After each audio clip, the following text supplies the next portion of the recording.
Assalamualaikum warahmatullahi wabarakatuh. Saya Rusdiana, mahasiswa UT dengan prodi PGSD.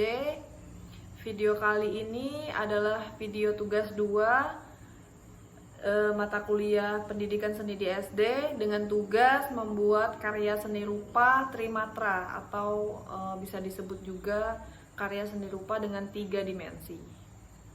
Terima kasih.